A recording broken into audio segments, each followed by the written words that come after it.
Nah, guys, kembali lagi di channel Apresitorus, di mana channel ini akan memberikan diri kamu suatu informasi baik dari pekerjaan, asmara, keuangan, serta kehidupan diri kamu secara general.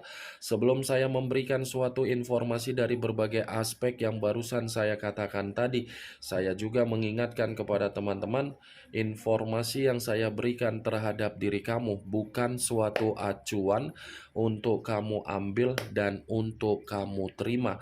Saya hanya bisa memberikan diri kamu suatu informasi berdasarkan kartu yang saya pegang ini. Diri kamu hanya bisa berencana terhadap kehidupan kamu, akan tetapi di balik dari informasi dan perencanaan tersebut, lagi-lagi yang menentukan adalah Sang Pencipta. Sebelum saya mengambil satu persatu kartu yang saya pegang ini secara acak, saya juga mengingatkan kepada teman-teman apabila ketemu dengan channel saya agar menekan tombol subscribe-nya dan menyalakan loncengnya supaya next video saya lebih semangat untuk memberikan suatu informasi baik terhadap kondisi energi kamu, manusia yang selama ini kamu prioritaskan, serta pihak ketiganya. Oke Wak Geng, kali ini saya ingin mengarah terhadap diri kamu. Hanya sekedar ingin mengarah dan ingin mengetahui bagaimana situasi pembawaan energi yang kamu miliki untuk siang hari ini. Apa yang kamu pikirkan, apa yang kamu rasakan, dan apa yang ingin disampaikan oleh kartu yang saya pegang ini. Kita langsung saja. Saya akan mengambil beberapa kartu, di mana kartu yang akan saya ambil nanti bisa saja bersifat resonet, bisa saja tidak bersifat resonet. Semuanya saya kembalikan terhadap pola pemikiran kamu, semuanya saya kembalikan terhadap situasi energi yang kamu miliki untuk saat ini.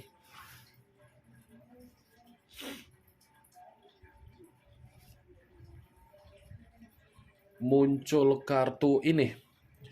Sekali lagi saya mengatakan muncul kartu yang saya pegang ini, di mana kemunculan kartu yang saya pegang ini seperti memberikan suatu isyarat atau gambaran yang dimana gambaran tersebut berasal dari kondisi pemikiran kamu.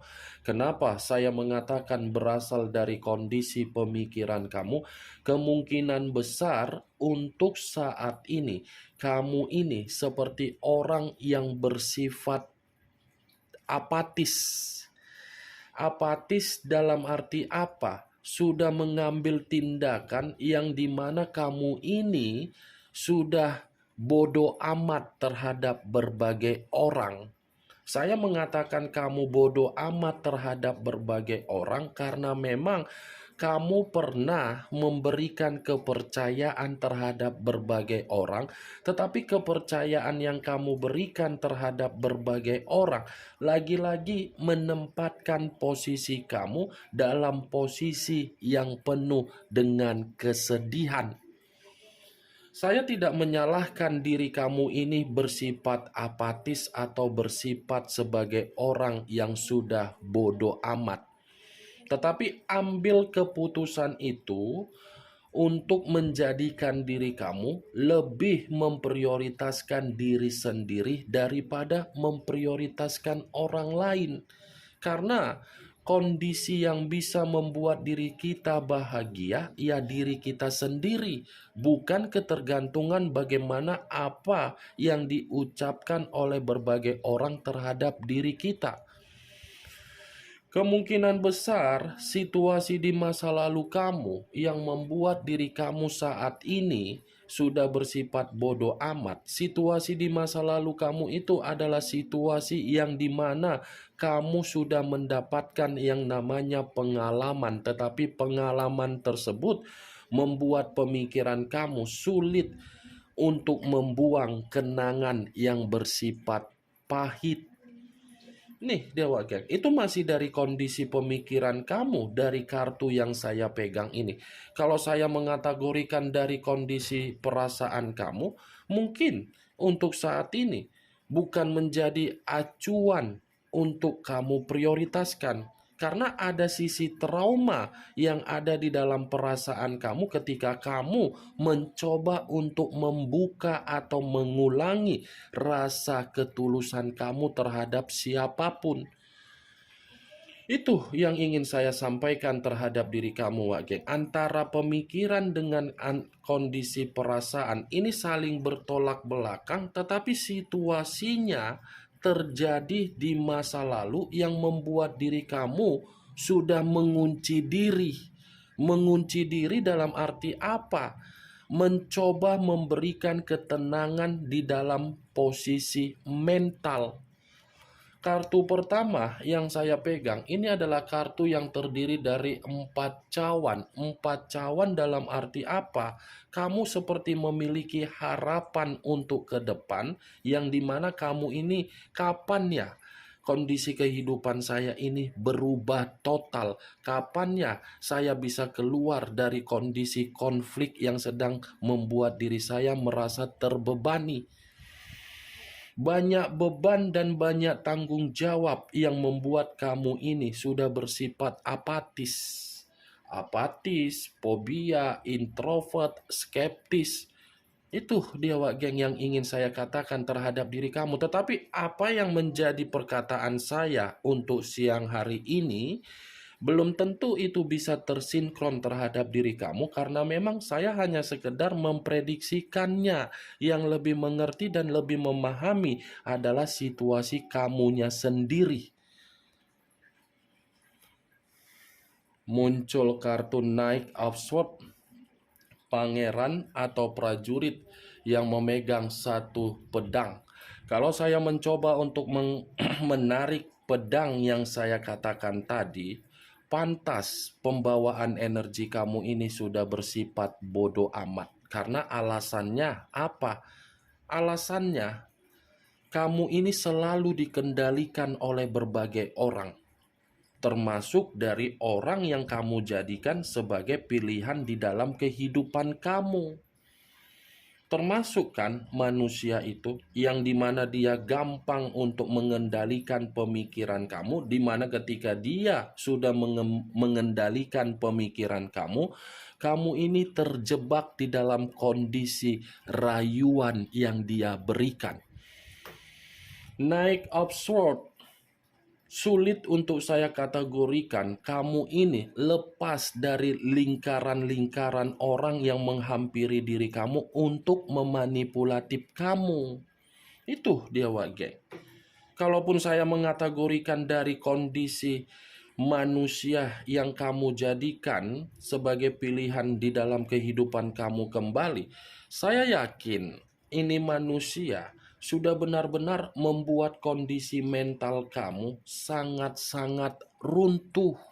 Bukan hanya mental, tetapi perasaan kamu pun sangat sensitif dan kamu tidak mau mengulang kembali ketika ada seseorang yang menggantikan manusia itu di dalam kehidupan kamu. Pasti kamu masih memiliki rasa ketakutan. Ya, bagaimana mungkin tidak memiliki rasa ketakutan? Situasinya sudah membuat diri kamu sudah tidak percaya lagi. Naik of Swords, Wak Geng. Sulit untuk saya kategorikan kamu ini secara pembawaan energi mampu untuk membuang apa yang ada di dalam pemikiran kamu dari kondisi yang membuat kamu bersedih. Muncul kartu The Hangman. The Hangman, posisi seseorang yang diikat tetapi posisinya terbalik. Kepala di bawah, kaki di atas. Kalau saya mencoba untuk menarik kepala di bawah ini ada kaitannya di dalam perjalanan komitmen kamu, yang dimana komitmen kamu sama sekali tidak menjunjung diri kamu agar kamu ini bisa dihargai. Tidak menjunjung diri kamu agar kamu bisa dihargai. Karena secara tidak langsung, kamu itu ketika bersama dengan manusia yang kamu pilih menjadi bagian di dalam kehidupan kamu, kamu tidak bisa memilih mana kepala dan mana kaki. Nggak bisa. Sangkin baiknya diri kamu, sangkin tulusnya diri kamu, sangkin pekanya diri kamu, sangkin bertanggung jawabnya diri kamu, kamu pun mempertaruhkan harga diri kamu. Ketika kamu mempertaruhkan harga diri kamu, lagi-lagi apa yang kamu terima? Bayangkan saja posisi seseorang yang diikat, tetapi posisinya terbalik, kepala di bawah, kaki di atas. Kepala kamu diinjak-injak manusia yang kamu jadikan di dalam kehidupan kamu, kaki di atas, ya tindakan dia keras kepala. Itu dia Wageng. Bayangkan saja betapa perih kejadiannya memang di masa lalu. Tetapi untuk saat ini, apa yang sudah kamu terima belum tentu membuat pemikiran kamu untuk menghilangkan bagaimana perihnya harga diri kamu diinjak-injak. Saya berbicara seperti ini bukan dalam arti saya mencoba untuk mensugesti pemikiran kamu, tetapi realita bagaimana yang berbicara, kenyataan bagaimana yang berbicara, sesuai tidak apa yang saya katakan tadi. Bukan hanya komitmen kamu saja yang sudah mempertaruhkan harga diri kamu. Persahabatan kamu bagaimana? Apakah sahabat kamu mengakui untuk membuat diri kamu itu merasa nyaman? Begitu juga dari situasi pekerjaan kamu. Apakah pekerjaan kamu untuk saat ini kamu berpura-pura nyaman atau tidak? The Hangman Wageng terlalu memprioritaskan satu kondisi. Apa yang kamu prioritaskan nyatanya diperlakukan dengan sikap keras kepala oleh berbagai orang, siapapun itu orangnya. Muncul kartu Two of Cups, terdiri dari dua cawan, kiri dan kanan, kanan dan kiri. Kalau saya mencoba untuk menarik satu cawan dari kedua cawan tersebut, satu cawan yang saya tarik ini lagi-lagi seperti mengatakan apa? Komitmen kamu bukan komitmen yang bersifat jangka panjang. Komitmen kamu hanya komitmen yang bersifat kesenangan atau mitra jangka pendek. Kamunya saja yang terlalu terobsesi di dalam hubungan itu. Saya yakin dan saya percaya kamu menyadari bahwasannya komitmen kamu itu bersifat jangka pendek. Tetapi kamu berusaha untuk memberikan keyakinan di dalam perasaan kamu bahwasannya saya akan mengesampingkan apa yang menjadi kepentingan saya dan saya akan mengutamakan apa yang menjadi kepentingan dari pasangan saya. Nyatanya apa? Tidak ada kan? Saya mengakui komitmen itu bertahan, dijalankan. Tetapi apa yang dipertahankan, apa yang dijalankan belum tentu sesuai dengan keinginan kamu. Tetapi sesuai dengan keinginan dari orang yang kamu prioritaskan. Sesuaikan dengan keinginan manusia itu, apa yang tidak kamu berikan. Saya ingin bertanya terhadap diri kamu. Apa yang tidak kamu berikan terhadap manusia itu dan apa yang sudah diberikan oleh manusia itu terhadap diri kamu? Seimbang atau bertolak belakang? Ada hubungan timbal balik atau tersinkron? Ini dia Wageng. Saya tidak memungkiri hubungan itu ada. Tidak memungkiri ada hubungan itu yang kamu jalankan. Tetapi statusnya bagaimana? Siapa yang lebih memprioritaskan? Manusia itu atau kamu? Siapa yang lebih bertanggung jawab? Kamu atau manusia itu? Siapa yang menerima hak yang lebih banyak? Kamu atau dia? Siapa yang memberikan manifestasi secara positif dan negatif? Kamu atau dia? Siapa yang memberikan afirmasi yang bersifat positif dan yang bersifat negatif? Kamu atau dia? Ini dia Wageng. Ingat, saya berbicara seperti ini bukan dalam arti saya ingin mensugesti pemikiran kamu. Semua kembali bagaimana pemikiran kamu untuk menyikapi dan merespon apa yang saya katakan tadi. Muncul kartu The Wheel of Fortune. The Wheel of Fortune, perputaran waktu, karma, titik balik, keberuntungan. Kalau saya gabungkan, saya katakan di dalam komitmen kamu bukan bersifat beruntung, tetapi sial. Sial komitmen kamu. Kenapa? Kamu menganggap manusia itu adalah takdir dan nasib, tetapi manusia itu menganggap diri kamu dari sisi keberuntungan, dari sisi kestabilan, dari sisi apa? Memperbaiki kondisi kehidupan. Sebenarnya ini manusia yang kamu prioritaskan. Dia hanya memandang apa yang kamu miliki, tetapi kamu memandang manusia itu untuk kamu prioritaskan dan kamu agung-agungkan dan kamu hormati dan kamu hargai, berbanding terbalik. Komitmen kamu itu hanya komitmen kesialan, bukan komitmen keberuntungan. Itu dia geng. Karena tadi apa? Knight of Swords. Orang yang kamu jadikan sebagai prioritas kamu hanya mengendalikan kamu, tetapi tidak mengayomi kamu, tidak membimbing kamu, dan menganggap komitmen itu bukan jangka panjang.